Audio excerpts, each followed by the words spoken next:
Thumbnail আর title দেখে বুঝেই গেছো কি করতে চলেছি আজকে। আমি তোমাদের দেখাবো কিভাবে একটা নাচের উত্তরীয়তে ডিজাইন করছি। তার জন্য লাগবে পাড় আর সাদা ফেব্রিক, আর ব্যবহার করছি 2 নাম্বার, 4 নাম্বার, 6 নাম্বারের তুলি। আগেও শর্টস ভিডিওতে দেখিয়েছিলাম লাল পাড়ের ওপর কলকা। ওই কলকাটা ভালো লাগাতে আমাকে বলা হয়েছিল আর একটা উত্তরীয়তে কলকা করে দেওয়ার জন্য, সেই কাজটাই করছি আজকে। আর এই পাড়ের নিচটাই আমি সমান করে কেটে নিচ্ছি, এরপর সেলাই করে নেব। সেলাই করলে খুলে যাওয়ার ভয়টা থাকে না। এরপর মাস্কিং টেপ দিয়ে আটকে নিচ্ছি, কাপড়টা যাতে টান টান হয়ে থাকে আর কলকা করতে সুবিধে হয়।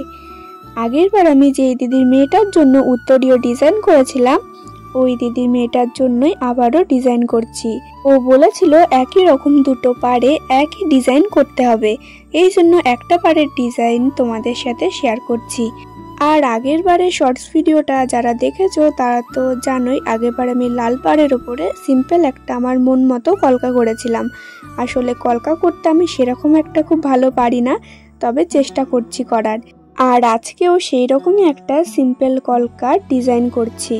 নাচের বিষয়ে আমি সেরকম কিছু একটা জানি না, তবে নাচ শুধু একটা শিল্প নয়, এটি হৃদয়ের ভাষা। প্রতিটি মুদ্রায়, প্রতিটি ভঙ্গিমায় লুকিয়ে থাকে একটি অনুভব। যেখানে শব্দ থেমে যায় সেখান থেকেই নাচ কথা বলে। নাচ হলো আত্মার উচ্ছ্বাস, এক একটি পদক্ষেপ যেন হৃদয়ের ছন্দ। স্টেজের আলোয় যখন পা পড়ে তখন মন হারিয়ে যায় ছন্দের জাদুতে।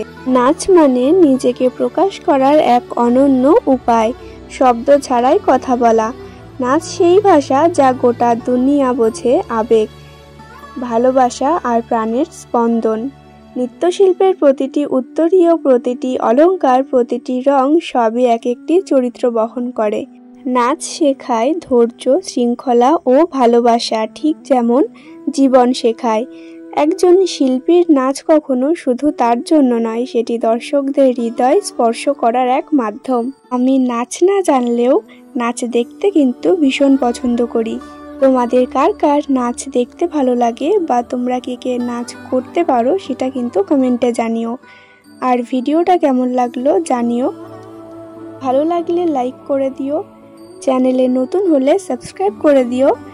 আর যারা সাবস্ক্রাইব করে পাশে আছো তাদেরকে অনেক অনেক ধন্যবাদ। এভাবেই পাশে থেকো। দেখা হচ্ছে অন্য ভিডিওতে।